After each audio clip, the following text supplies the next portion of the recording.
Salam alaikum. Aujourd'hui, on va aborder la lettre Dal. Dal, qui est l'équivalent de la lettre D en langue française.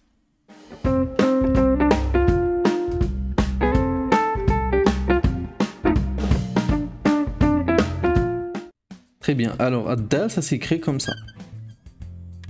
Sachant que la ligne est ici. Ok?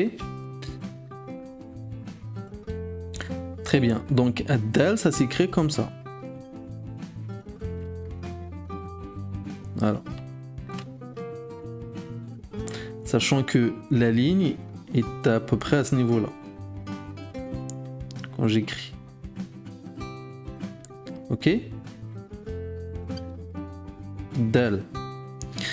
Et pareil, j'attire votre attention que Dal, c'est le nom, juste le nom qu'on donne à la lettre quand elle est toute seule. Pour la distinguer des autres, on dit ça c'est la lettre Ad-Dal.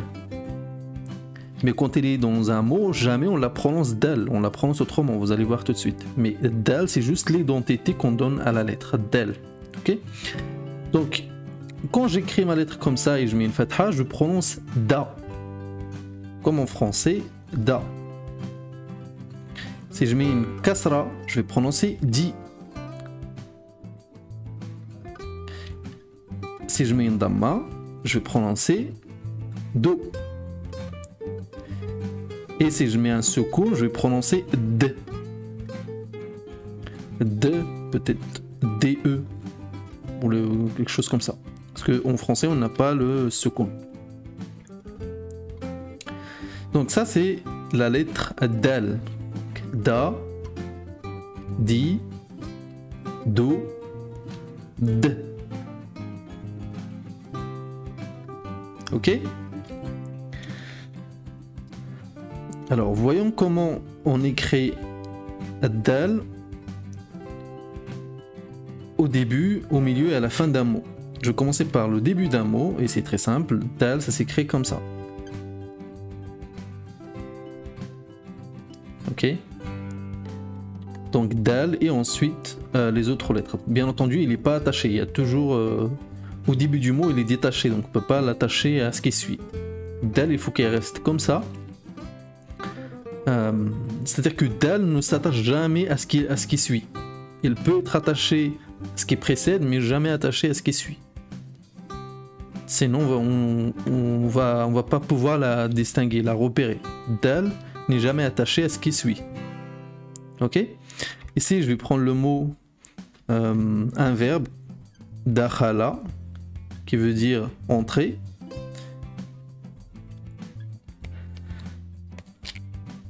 Dakhala. Ce que je veux demander ici, c'est pas de retenir le verbe ou de retenir son sens, mais plutôt d'être capable de repérer un dal ici au début du mot. J'ai un dal ici avec une fatha, donc je prononce dakhala. Ok? Dakhala.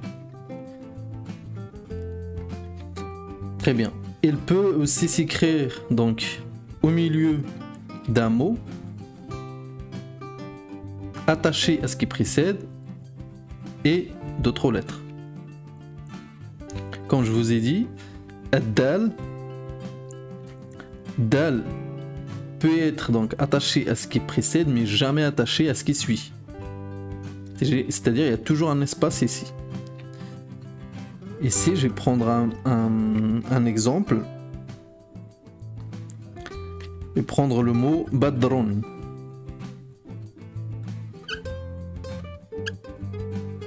Ok? Ça, c'est un mot qui existe. Je ne vous demande pas de le retenir ou de retenir son sens, mais plutôt d'être capable de repérer Ad-Dal ici. Et on la voit ici.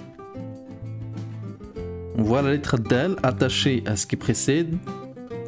Et ensuite, on a d'autres lettres. Il y a toujours cet espace. Bad. Ici, parce que j'ai un soukoun ici. Badron. Là, cette lettre, normalement, vous la connaissez déjà, c'est la lettre Ba. avec donc al-ba avec une fatha, donc on prononce ba, badrun. Ok?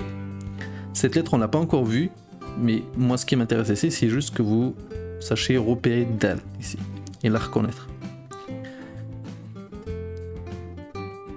Ensuite, toujours au milieu du mot, on peut la voir détachée à la fois de ce qui précède et bien entendu détachée de ce qui suit. Donc comme ça, on arrive, on a ad-dal et on continue. Ok? Ici, je vais prendre le mot adkhala.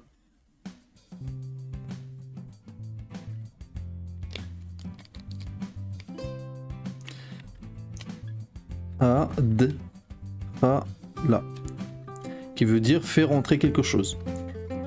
Mais comme d'habitude, ce qui nous intéresse, c'est d'être capable de repérer ad-dal ici. Où est-ce que dal se trouve dans ce mot? Est-ce que je suis capable de repérer dal et de le prononcer correctement? Ici, je suis au milieu du mot et je repère ad-dal ici avec as-sukun.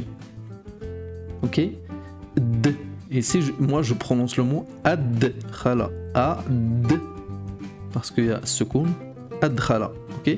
Je vous demande pas de le prononcer. Je vous demande juste d'être capable de repérer et de prononcer juste dal. C'est tout. Très bien. Je vais faire un peu d'espace pour aborder le cas de la lettre dal à la fin du mot. À la fin du mot, donc, on peut l'avoir attachée à ce qui précède et on termine avec dal. Comme dans le prénom Muhammadun. Ok. Ici j'ai ad-dal tout à la fin. Tout à la fin et attaché à la lettre qui est avant. Ok?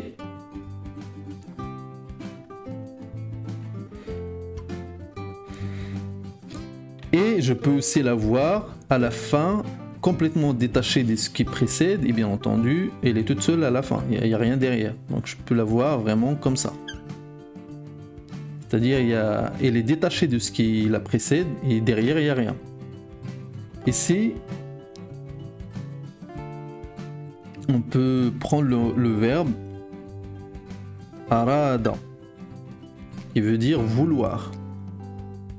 Nous, ce qui nous intéresse, c'est pas tant le mot ou le sens du mot, mais juste que vous sachiez repérer ad-dal ici avec la fatha, être capable de se dire ça si ad-dal à la fin du mot et avec la fatha.